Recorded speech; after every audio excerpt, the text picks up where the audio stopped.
Thank you for yielding back the negative time. Ms. Walters.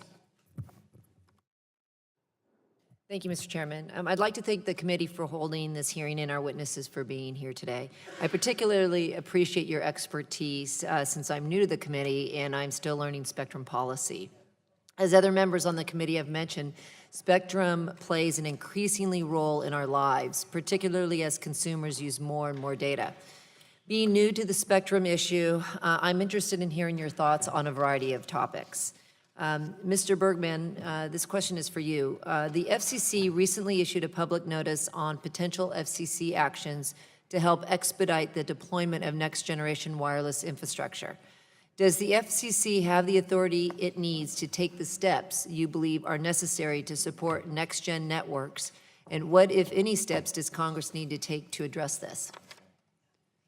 Thank you, Congresswoman Walters. Infrastructure is an absolutely critical piece of the 5G equation. And you're right, the FCC has recently proposed some steps, and their April open meeting, they'll consider some additional reforms as well, too. We certainly applaud Chairman Pai and his colleagues at the FCC for the steps that they're taking. We think it's absolutely appropriate that the FCC update its framework. We'd certainly encourage this committee to update your framework for infrastructure siting as well, too. We think that there are things that both the FCC can do and that Congress can do. This subcommittee has, over the last 20 years, provided guidance on the appropriate policy for wireless infrastructure siting, trying to make sure that there are not delays, trying to make sure that there aren't barriers to entry. Over a series of laws that were passed over the last 20 years, this committee has spoken to help recognize the importance of having a wireless infrastructure out there. We talked a little bit about the evolution of wireless, away from macro cells towards small cells that are the size of a pizza box or a lunch box. We really believe it's critically important that we have updated policies that reflect the need for much denser infrastructure and the fact that that infrastructure will have less of an impact on the environment around it. So we think that there's a lot that this committee can do to speed that small cell deployment, and that will really help us invest and build out that spectrum that you were referring to. Great, thank you. And then I have another question for you. I know many providers have faced significant challenges when attempting to deploy small cell technology. This is especially true in my home state of California, where some cities have created barriers that hinder efforts to roll out new technologies.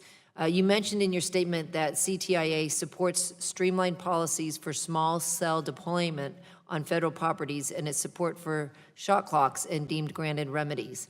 Can you provide an example of some of the bureaucratic roadblocks one of your member companies has faced when trying to deploy new technologies like 5G? So thank you. Certainly, I'd say they fall into three buckets: denying access, so that we're not able to deploy those small cells through moratoria, which we've seen in countless localities across the country, or inability to get access to municipal-owned poles. Being able to put these small cells on tops of utility poles or light poles will be critically important towards the self-driving vehicles and the kinds of new services that we see out of 5G. So access, cost. We've seen fees that have no relation to the cost to actually manage the right-of-way. So we want to make sure that those right-of-way fees are cost-based. And the last is delays, and that's where shot clocks and deemed granted remedies can be really important. Okay, perfect. One more question for you.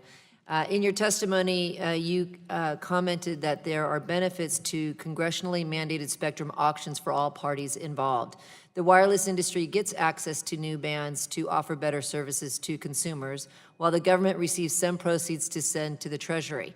In fact, wireless carriers have spent over $100 billion on past spectrum auctions, $36 billion of which was directed toward debt reduction.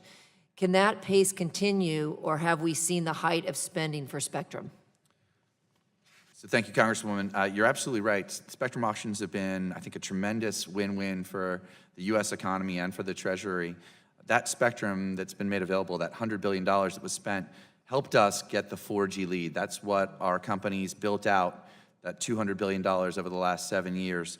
So it's critically important. At the same time, it's also allowed Congress to address priorities through that $100 billion.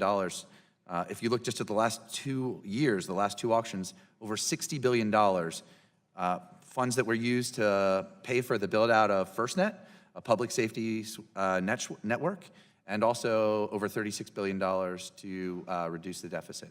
Okay, thank you, and I'm just about out of time. Thank you. Yield back my time.